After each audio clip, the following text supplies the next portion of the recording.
In every relationship, there are things that you simply come to accept. If the tolerance limit is exceeded, that's when quarrels can happen. But where is your personal threshold?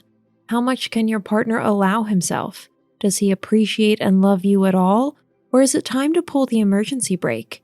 These are the questions we want to explore in today's video and present the 9 signs that will help you distinguish fake love from true love. If you like our videos, please support us with a thumbs up, subscribe to Psychology and Mind, activate the little bell, and get ready for the videos we upload for you every day.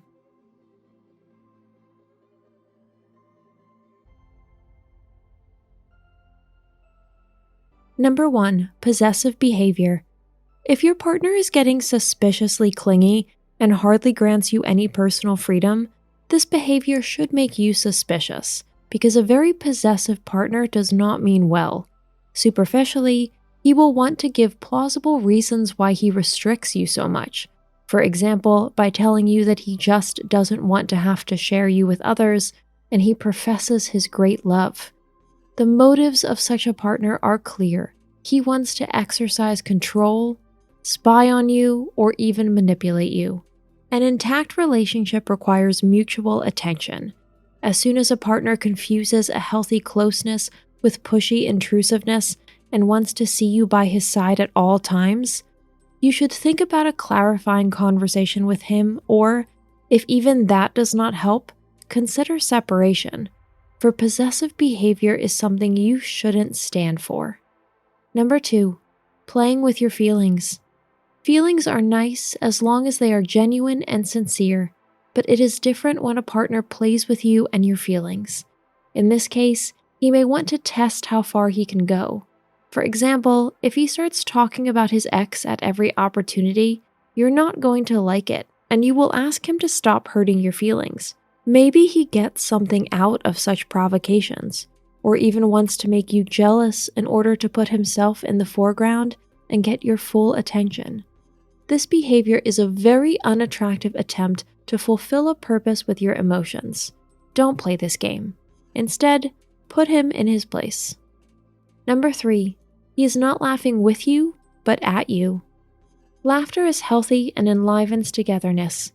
A good relationship is characterized by a healthy portion of humor, and there should be mutual understanding for each other without having to mince words. For example, if you suffer from a tormenting phobia, then understanding is appropriate, and gloating of any kind is not a good way to talk about your fears. If your partner does not take your concerns seriously or even smiles in response, it shows bad character. Being ridiculed on sensitive topics hurts. If it's a matter of a close confidant, clear words up to and including the breaking off of the relationship are essential. Number 4. The futile search for happiness. If you just can't go to sleep at night or have to cry to friends about your partner, something is fundamentally wrong in the relationship. There can be many reasons for this. What exactly makes you unhappy, or to what extent your boyfriend contributes to your frustrating life situation? Only you can find the answer to that deep inside. If, on top of that, he is doing anything but trying to make you happy, then the relationship is doomed to fail. In this case, the single life is more desirable than a partnership that is only one on paper. Listening to your intuitive feelings about whether such a relationship still has a chance and a frank conversation in private are advisable. Number 5. Lies and nothing but lies. A healthy relationship is based on mutual respect and honesty. When your partner lies to you, it tests your relationship's durability. Moreover, you lose trust in him, which results in serious interpersonal disturbances. In particular, it's not about more or less harmless white lies, which include, for example, that a partner fibs a little bit about his weight in order to protect his pride, but serious taboo violations. A last resort for the relationship can only be to lay all your cards on the table. In case of further breaches of trust, you'd better turn your partner down. Number 6. No common goals. An exemplary relationship thrives on shared plans. The next trip, or more importantly, family planning, should be a mutual affair. As soon as one partner goes it alone or involves you less and less in his plans, conflicts are inevitable. If your boyfriend or husband behaves in this way, then he proves that he does not care much about your future together, and in the event of real problems arising, he will want to get out of the affair in a similarly uncooperative and selfish way. Especially in difficult phases of a relationship, values such as solidarity and loyalty are important. If a partner contributes more to chaos than to problem solving because of his uncontrolled solo detours, the road to a common future can be a rocky one. Number 7. Unreliability. In a relationship, there is hardly anything worse than a partner whose reliability leaves much to be desired. Especially in bad phases, you want a partner who stands firmly by your side, providing support and strength. However, if he or she always puts forward flimsy reasons, for example, private or professional appointments that were not absolutely necessary just to shirk responsibility, proceed with caution with them. A good partner senses when he or she needs to be there for the other person. If this awareness is completely missing, sooner or later, major relationship problems will arise, because no partnership is immune to crises. A loving partner will not turn away from you in such moments.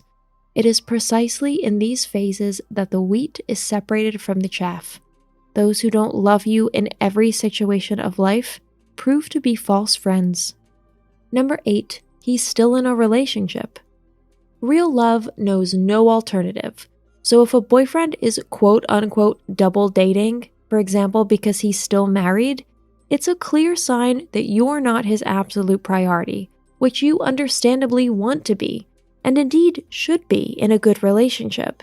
You'd better not put much stock in the excuse that he'll settle the matter shortly, because a loving partner wants things to be clear from the get-go and can swear fidelity to you. You should then ask yourself whether you want to put up with this uncertainty. Number 9, constant transfers. A partner who loves you wants to spend every free minute with you. If spending time together on the weekend is the exception, not the rule, because of a pub crawl with his friends or a football game, for instance, you can see your partner's clear priorities, and this obviously doesn't include you. A partness that occurs with conspicuous frequency should make you wonder. Today's conclusion: even in the best relationships, there will be disputes. However, if breaches of fidelity or loyalty occur, these factors often weigh heavily on a relationship. Such serious incidents should not be forgiven out of good nature or fear of being alone. That's it for today. Thanks for watching. Did you find this information helpful? Do you have experience with it? We would love to hear from you. Leave a comment below and let us know your thoughts. For more resources about mental health, self-improvement, and psychology, visit our website. You'll find the link in the video description where you can also connect with us on social media and sign up for our email list. Take care of yourself and have a beautiful day.